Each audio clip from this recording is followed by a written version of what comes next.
Hello everyone, welcome to study centre.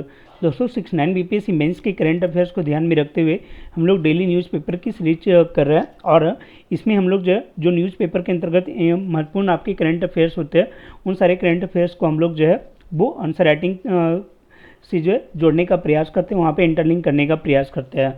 आज हम लोग जो है 3 आर्टिकल को यहाँ पे देखने वाले हैं और तीनों आर्टिकल जो है वो आपको क्या है, जो इन्वायरमेंट का सेक्शन है वहाँ पे आपको जो है हेल्प करेगा। अर्थात बात करें तो आपका जीएस का पेपर 2 में जो है ये आपको ज़्यादा हेल्प करने वाला है।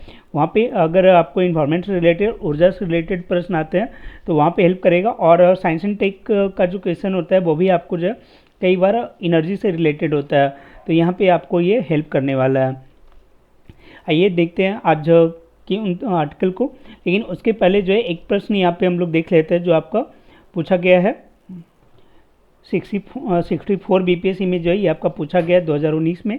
तो उसमें जो प्रश्न है वो ये पूछा गया था कि विद्युत खपत की बढ़ती मांग एवं लगातार घटते पारंपरिक ऊर्जा स्रोतों के कारण देश वर्तमान में विद्युत ऊर्जा की कमी से जूझ रहा है। इस विकट ऊर्जा खपत मांग को नियंत्रित करने के लिए वर्तमान में साइंस एंड टेक द्वारा प्रदत्त माध्यमों का विस्तार से वर्णन कीजिए।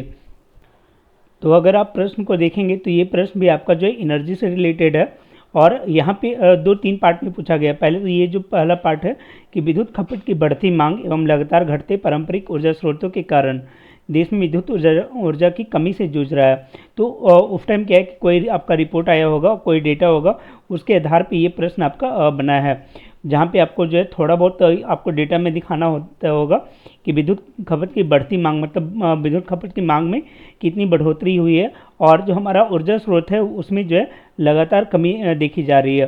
ठीक है, तो और देश में जो है विद्युत ऊर्जा की कमी है वो आपको यहाँ पे शो कर सकते हैं। अगर आपके पास डेटा नहीं है तो आप जनसंख्या की तुलना करके भी बता सकते हैं कि जिस तरीके से जनसंख्या में वृद्धि हो रही है और जो हमारा पारंपरिक ऊर्जा स्रोत है जैसे कोयला का भंडार है तो उन सभी के की जो संख्या है, जो मात्रा है उसमें कमी आ रही है। तो इसके कारण जो है पारंपरिक ऊर्जा स्रोत आपका कमते जा रहा है और जो डिमांड है वो आपका बढ़ रहा है। तो यहाँ पे आप अगर आपके पास इससे रिलेटेड फैक्ट नहीं है तो आप जनसंख्या के फैक्ट को लेके जो है इसे अरेंज कर सकते हैं। ठीक है, इस को मतलब लिख सकते हैं। फिर बोला जा रहा है देश में वर्तमान विद्युत ऊर्जा की कमी से जूझ रहा है, तो वहाँ पे आप दिखा सकते हैं जैसे जो भी पिछड़े राज्य हैं खासकर वहाँ पे आप दिखा सकते हैं। बिहार का जो स्थिति था, हालांकि आज के टाइम में तो काफ़ी बेहतर हो गया, लेकिन जब 2019 के डेटा को आप वहाँ पे दिखा सकते थे। ठीक है, फिर यहाँ पे सेकेंड पार्ट में आता है तो पूछा जा रहा है इस विकट ऊर्जा खपत को नियंत्रित करने के लिए वर्तमान में साइंस एंड टेक द्वारा प्रदत्त माध्यमों का विस्तार से वर्णन कीजिए।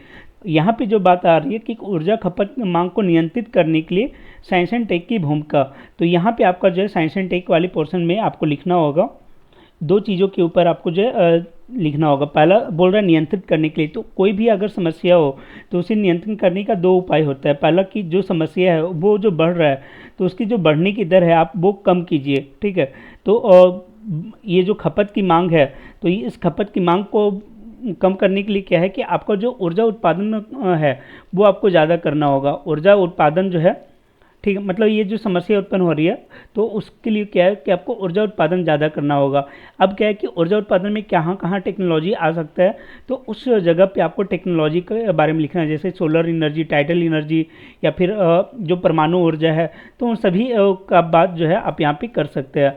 दूसरा क्या है कि देखो बिजली में आपको 3 चीज़ें आती है। एक आपका होता है उत्पादन, ठीक है, ऊर्जा का उत्पादन, दूसरा हो गया ऊर्जा का वितरण और तीसरा हो गया ऊर्जा का परिवहन। तो आपको साइंस एंड टेक वाले में जो है इन तीनों के ऊपर बात करना है। तो उत्पादन में तो हम लोगों ने बात कर लिया कि ऊर्जा का उत्पादन आप बढ़ाओ।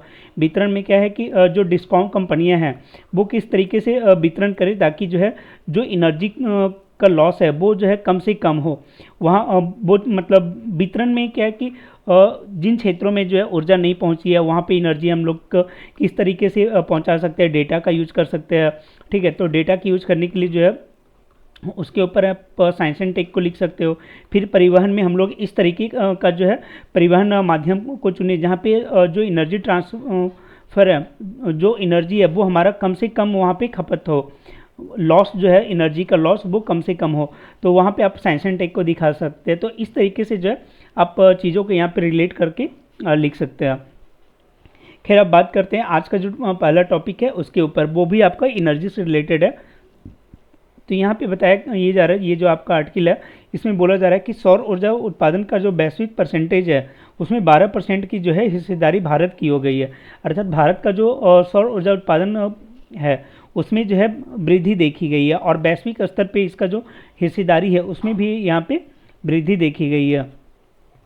तो इस आर्टिकल में हमें क्या क्या देखने को मिलेगा, देखो एक तो ये आपको एक डेटा मिल जाएगा सर्वे का कि सोलर एनर्जी में इंडिया का जो परसेंटेज है वो कितना हो गया, वैश्विक स्तर पे कितना है, और भारत में जो है कितना हो गया सोलर एनर्जी का, फिर वो आपको डेटा मिल जाएगा। उसके बाद फिर क्या है कि जो आपका कोयला उत्पादन में जो धीमी वृद्धि हुई है तो कोयला उत्पादन से रिलेटेड आपको एक डेटा मिल जाएगा। फिर बिजली क्षेत्र में जो वैश्विक ऊर्जा का जो है उसके बारे में आपको मिल जाएगा। तो ये सारा चीज़ जो है आपको यहाँ पे मिलने वाला है, और इसका आप यूज़ कहाँ पे कर सकते हो, तो इसका यूज़ जो है आप जीएस पेपर 2 में यूज़ कर सकते हैं। जीएस पेपर 2 वहाँ पे आप जो एनर्जी का प्रश्न आता है सेक्शन 3 में, साइंस एंड टेक वाले में एनर्जी का जो आता है वहाँ पे आप इसे यूज कर सकते हैं। या फिर इन्वायरमेंट का क्वेश्चन अगर आ जाता है आपका सेक्शन जो सेकेंड सेक्शन है वहाँ पे ज्योग्राफी वाले सेक्शन में अगर आ जाता है वहाँ पे यूज हो सकता है। या फिर इन्वायरमेंट से रिलेटेड अगर आपका कोई ऐसे आता है तो वहाँ भी जो है आप इस लाइन को प्रॉपर यूज कर सकते हैं। ठीक है, अब देखते हैं इसमें क्या कुछ बताया गया है। सबसे पहले तो बताया जा रहा है कि एक रिपोर्ट जारी किया गया है किसके द्वारा, तो एक आपका जो है थिंक टैंक है, ऊर्जा थिंक टैंक एम्बर की एक रिपोर्ट है।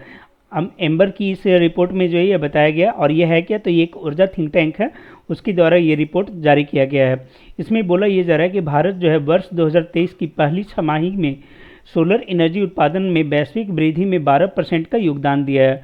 ठीक है, जो वैश्विक वृद्धि हुई है उसमें 12% का योगदान जो है वो भारत की ओर से दिया गया है सोलर एनर्जी के उत्पादन में। एक डेटा तो आपको ये निकल के आ रहा है। उसके बाद फिर बताया हुआ है कि यूरोपियन मतलब बाकी के भी देश है उनका भी योगदान जो इतना ही है, तो यूएसए और यूरोपियन यूनियन की बात की गई है। फिर यहाँ पे एक कंपैरिजन किया गया है कि जनवरी से जून 2023 तक 78 देशों में बिजली डेटा का विश्लेषण किया गया जो वैश्विक बिजली मांग का 92% पूरा करता है। फिर आगे बोला जा रहा है कि वैश्विक स्तर पर पिछले वर्ष की इस अवधि की तुलना में इस वर्ष सौर ऊर्जा से बिजली उत्पादन में 16% की वृद्धि दर्ज की गई है। तो यहाँ पे एक कंपैरिजन ये है कि आपको जो पिछले वर्ष की तुलना में कितने % की वृद्धि दर्ज की गई है सौर ऊर्जा से बिजली उत्पादन में, तो 16% की वृद्धि दर्ज की गई है। फिर आगे ये बोला जा रहा है कि इस ये जो मतलब सोलर एनर्जी उत्पन्न हुआ है उसके कारण क्या है कि एक कई मतलब माइलस्टोन को जो है भारत ने अचीव किया है। पहला है कि सौर ऊर्जा की वृद्धि जो है वो भारत में वैश्विक औसत से ऊपर है। तो कितना ऊपर है, तो 26% जो है वो भारत में उत्पादन किया गया, उत्पादन हुआ है, और ये जो वृद्धि है वो वैश्विक परसेंटेज से काफ़ी ज़्यादा है। ये बात यहाँ पे बताई जा रही है। फिर आगे बोला जा रहा है कि 7.1% बिजली जो है वो सोलर एनर्जी से पैदा की भारत ने, और 2023 की ये पहली छमाही का ही रिपोर्ट है। तो ये भी काफ़ी अच्छा न्यूज़ है कि पहली छमाही में जो है 7.1% जो है बिजली आपका सौर एनर्जी से उत्पन्न हुआ है। फिर आगे दिया हुआ है कि वैश्विक बिजली उत्पादन हुआ सौर ऊर्जा से 2023 की पहली छमाही में, तो 5.5% विश्व में जितनी भी बिजली उत्पन्न होता है उसका जो है वो 5.5% जो है वो क्या है आपका सोलर एनर्जी से उत्पन्न हुआ है, और वो भी मात्र पिछले 6 महीने का ये आपका रिपोर्ट में बताया हुआ है। तो ये भी वैश्विक स्तर पे जो सोलर एनर्जी है उसको ये दिखाता है। देखो आप इसको रिलेट कर सकते हो, भारत के द्वारा जो है जो प्रोग्राम लॉन्च किया गया था इंटरनेशनल सोलर अलायंस का, उसका एक बहुत बड़ा एक अचीवमेंट के रूप में भी आप इसे रिलेट कर सकते हो कि भारत के द्वारा ये जो सौर एनर्जी को बढ़ावा देने की पहल की गई है उसी का ये परिणाम है कि वर्तमान में जो है वैश्विक बिजली उत्पादन में का 5.5% जो ऊर्जा है जो सौर ऊर्जा है उसका उत्पादन हो रहा है, और ये मात्र पिछले 6 महीने का है। तो आप इस तरीके से जो है एक कंटेंट को पूरे लाइन में कन्वर्ट करके लिख सकते हैं। फिर आगे बोला जा रहा है 16% की वृद्धि हुई है पिछले वर्ष की समान अवधि से। तो यहाँ पे बताया जा रहा है कि 16% का वृद्धि हुआ है, वही सारा चीज़ जो यहाँ पे बताया गया था वो बताया गया है। फिर आगे देखेंगे, फिर इसका जो इन्वायरमेंट के ऊपर जो इम्पैक्ट है वो बताया गया कि ये जो पहली छमाही का रिपोर्ट आया है उसमें जो है बोला जा रहा है कि पवन ऊर्जा और सौर ऊर्जा में जो वृद्धि हुई है उसके कारण क्या है कि 1.1 करोड़ टन जो है जो कार्बन उत्सर्जन है उसकी वृद्धि को जो है ये रोकने का काम किया है। मात्र 6 महीने में जो है ये रोकने का कार्य भारत में किया गया है। तो ये भी एक इन्वायरमेंट के नज़रिए से काफ़ी अच्छा पॉइंट है, आप इसे यूज कर सकते हैं एक डेटा के रूप में।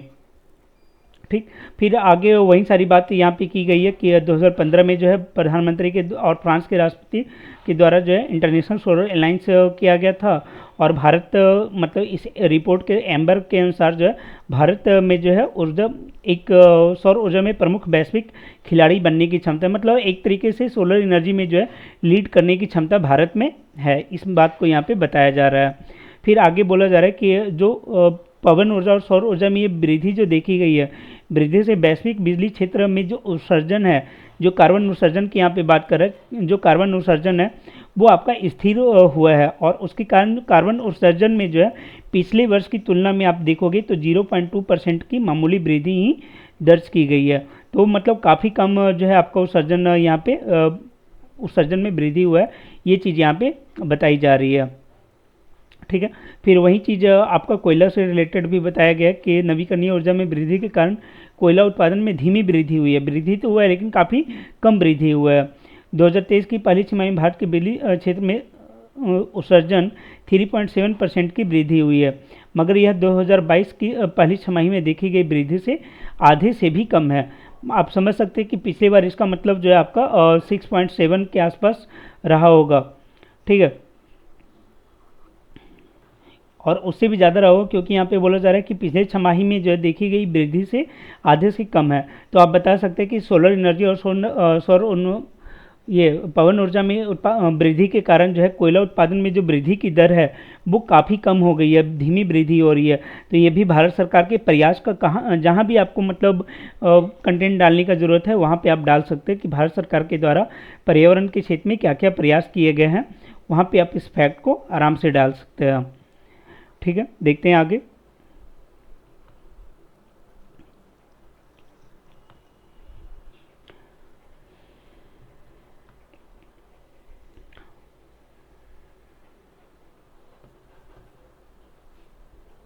आगे आपके लिए इसी से रिलेटेड एक प्रश्न है जो कि ऊपर में थंबनेल में आपका दिया हुआ था, वही प्रश्न यहाँ पे पूछा जा रहा है कि भारत में सौर ऊर्जा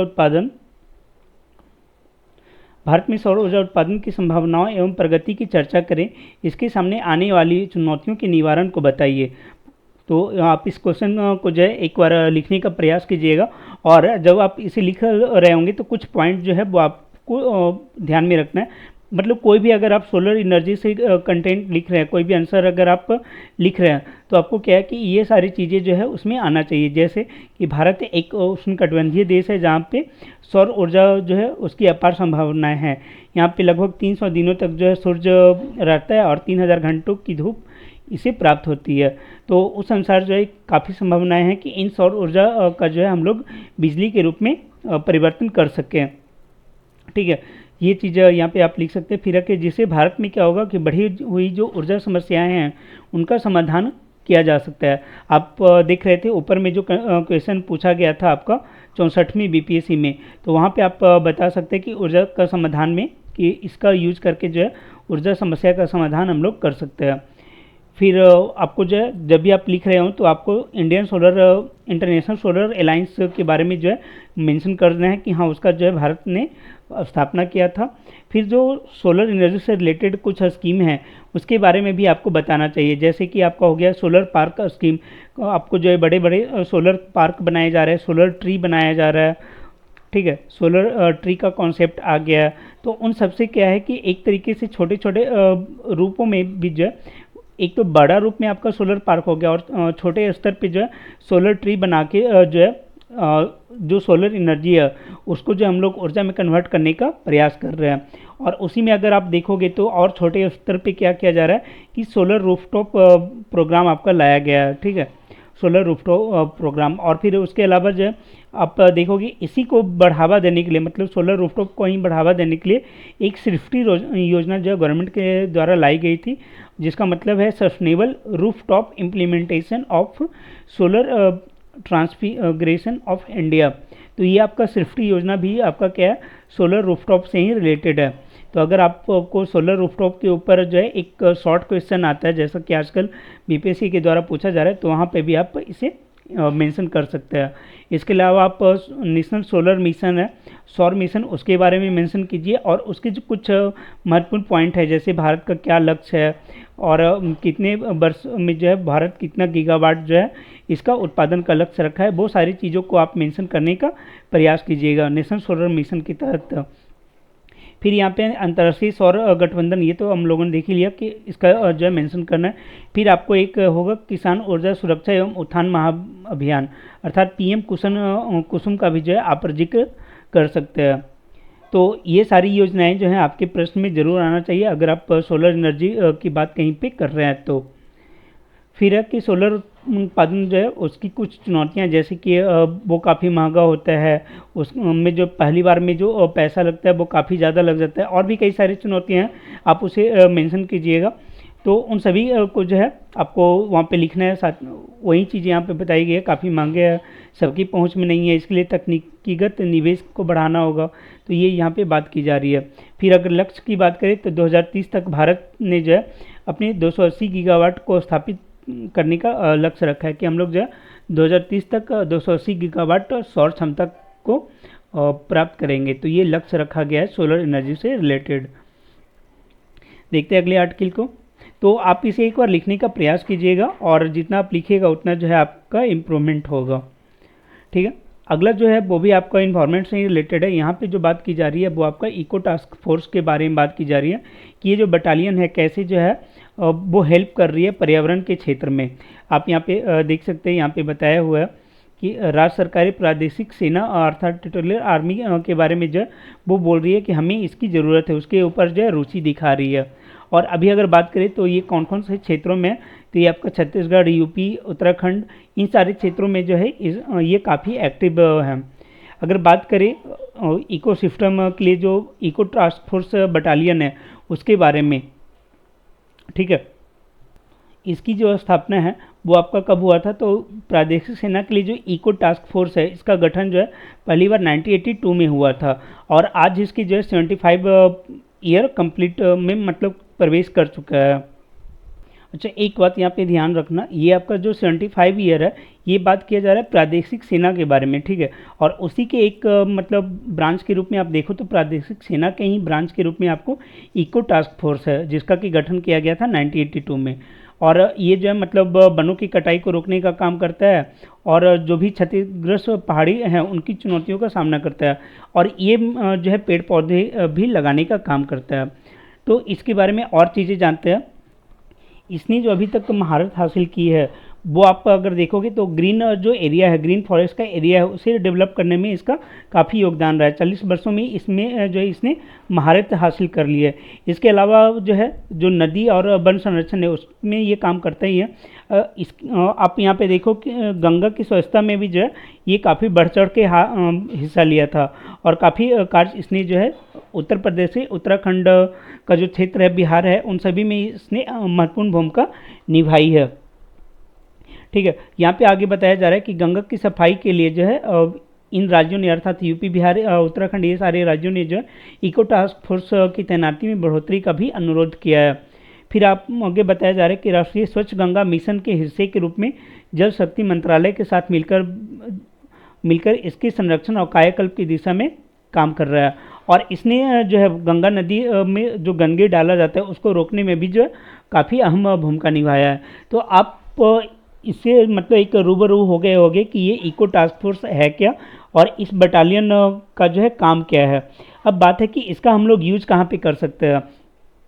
तो देखो, एक तो आपका यहाँ पे आ गया गंगा स्वच्छता की बात आ गई थी, तो कहीं भी अगर आपको गंगा स्वच्छता के ऊपर लिखना हो तो वहाँ पे आप एक बात कर सकते हो इको टास्क फोर्स की, कि इसका गठन किया गया था, इसको और विस्तारित करने की बात है, और जो बटालियन है वो तैयार करने की ज़रूरत है, जिससे क्या है, एक तो आपका गंगा की स्वच्छता में जो है वो वृद्धि हो गई, साथ ही जो है जो युवाएं हैं जिनको रोज़गार नहीं मिल रहा है उन्हें पर्यावरणीय रोज़गार की संभावनाएं भी खुलेगी। तो रोज़गार वाले में भी आप ऐड कर सकते हो पर्यावरणीय रोज़गार, इस पॉइंट को आप ऐड कर सकते हो।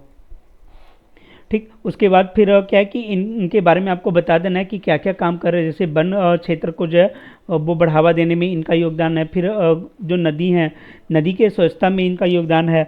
तो इनका जो है इन क्षेत्रों में योगदान के कारण एक सुझाव के रूप में आप इसे मेंशन कर सकते हैं। ठीक है, देखते हैं अगले आर्टिकल को। अगला जो आर्टिकल है वो आपका आपदा से रिलेटेड है, और यहाँ पे ये आर्टिकल आपको हेल्प करेगा अगर कहीं भी आपको लिखना होगा आपदा प्रबंधन में जो है साइंस एंड टेक की भूमिका, या फिर आपदा प्रबंधन को किस तरीके से जो है उसका न्यूनीकरण किया जा सकता है, तो आपदा को जो है किस तरीके से न्यूनीकरण किया जा सकता है, तो वहाँ पे आप इस आर्टिकल के डेटा को यूज कर सकते हैं। हुआ ये है कि केंद्र सरकार के द्वारा जो है एक वेबसाइट बनाया जा रहा है, जहाँ केंद्रीकृत वेबसाइट बनाया जा रहा है, जहाँ पे पूरा डेटा रहेगा। और डेटा करने का मतलब कि कितना क्षति हुआ आपदा के कारण, कितना क्षति हुआ, कितना जो है धन का नुकसान हुआ है, और किन चीज़ों की आवश्यकता जो है उस आपदाग्रस्त क्षेत्र में है, तो इसका पूरा डेटा जो है वहाँ पे रहेगा। और तो उसी के बारे में यहाँ पे तो एक बार देख लेते क्या क्या यहाँ पे बोला जा रहा है। पहले तो बोला गया केंद्र सरकार ने पूरे देश में आपदा की स्थिति और से क्षति का आकलन, देखो आपदा की स्थिति पहला पॉइंट हुआ, दूसरा क्षति का आकलन, फिर आगे है कि संसाधनों के उपयोग के लिए, संसाधन का उपयोग, जो भी हमारे पास संसाधन है उनका उपयोग के लिए व्यापक एकीकृत डेटाबेस तैयार करने की पहल की गई है। इससे होगा क्या, तो इससे राज्यों को उचित वित्तीय सहायता मिलेगी और समय पर संसाधन उपलब्ध कराने के साथ उपलब्ध करवाया जाएगा। दूसरा चीज़, पहला तो वित्तीय सहायता हो गया, समय पर संसाधन उपलब्ध करवाना हो गया, और तीसरा फायदा ये होगा कि निगरानी में भी हमें हेल्प मिलेगा। और इसके लिए राष्ट्रीय आपदा प्रबंधन सूचना प्रणाली और भारतीय आपदा संसाधन नेटवर्क के द्वारा जो है ये वेबसाइट आपका तैयार किया जा रहा है। और इसकी खासियत ये होगी कि इन पे जो जिला स्तर से ही जो है आपदा से संबंधित सूचनाएं और संसाधन का डेटा नियमित भरना होगा। मतलब ये जो अपडेट किया जाएगा वो आपका जिला लेवल पे अपडेट किया जाएगा, तो ये बात इसमें की जा रही है। अब बात है कि ये जो हम लोग डेटाबेस तैयार करेंगे इसका फ़ायदा क्या होगा। देखो पहले क्या होता था कि जो केंद्रीकृत डेटाबेस की कमी थी, जिससे जो पॉलिसी बनाना है, पॉलिसी बनाने में जो है, नीति निर्माण में जो है वो गवर्नमेंट को हेल्प नहीं होता था और व्यापक योजना जो है वो नहीं बन पाता था। लेकिन अब क्या है कि चूँकि एक प्रॉपर डेटा रहेगा तो केंद्र को मालूम होगा कि जिला में और राज्य में जो है कितना मतलब किस प्रकार के आपदाएं हैं और उन्हें किन संसाधनों की आवश्यकता है, कितना धन का आवश्यकता है और कितना वितरण हुआ, इन सभी का डेटाबेस उनके पास होगा और वो अच्छी तरीके से इसका मॉनिटरिंग कर पाएंगे। ठीक है, तो ये इस काम के लिए जो है एक वेबसाइट बनाया गया है। फिर आगे बोला जा रहा है कि जो FDRF है और NDRF हैं उनके तहत जो धन प्रोवाइड करवाया जा रहा है उसकी भी निगरानी यहाँ पे की जाएगी। ठीक, फिर बोला जा रहा है कि अगर आप इस तरीके का गवर्नमेंट काम करता है तो ये जो है जो आपदा जोखिम कम करने के लिए सेंडाई फ्रेमवर्क है उसके अंतर्गत ये काम होगा। और फिर आगे बताया जा रहा है कि सेंडाई फ्रेमवर्क है क्या, तो 2015 में आपदा जोखिम न्यूनीकरण के लिए जो है एक UN का विश्व सम्मेलन है, ठीक है, उसे अपनाया गया था, तो वो बातें यहाँ पे की गई है। तो अब है कि इसका जो हम लोग यूज़ कहाँ पे करेंगे, तो इसका यूज हम लोग कर सकते हैं आपदा प्रबंधन से कोई भी अगर प्रश्न आता है तो उससे रिलेटेड जो है फैक्ट में हम लोग इसका यूज कर सकते हैं। ठीक है, उसके बाद फिर साइंस एंड टेक वाले में यूज़ कर सकते हैं कि आपदा प्रबंधन को हम लोग और मजबूत करने के लिए क्या कर सकते हैं या गवर्नमेंट के द्वारा क्या प्रयास किया गया है, तो वहाँ पे भी जो है हम लोग इस पॉइंट को यूज कर सकते हैं। तो इस वीडियो में इतना ही था। अगर आपको वीडियो अच्छा लग रहा है तो आप इसे अपने दोस्तों के बीच भी शेयर कीजिए। साथ ही आप अपना फीडबैक जो है रेगुलर बेसिस पे देते जाइए। हम लोग आगे जल्द ही प्रीवियस ईयर के क्वेश्चन जो है वो आपको जल्द हम लोग स्टार्ट करेंगे, उसका जो है डेली बेसिस पे आपको करवाया जाएगा और ये आपको काफ़ी हेल्प करेगा प्रीवियस ईयर के क्वेश्चन। तो चैनल से बने रहिए। अगर आपने अभी तक चैनल को सब्सक्राइब नहीं किया है तो सब्सक्राइब कर लीजिए और अपने दोस्तों के बीच भी इसे शेयर कीजिए। Thank you.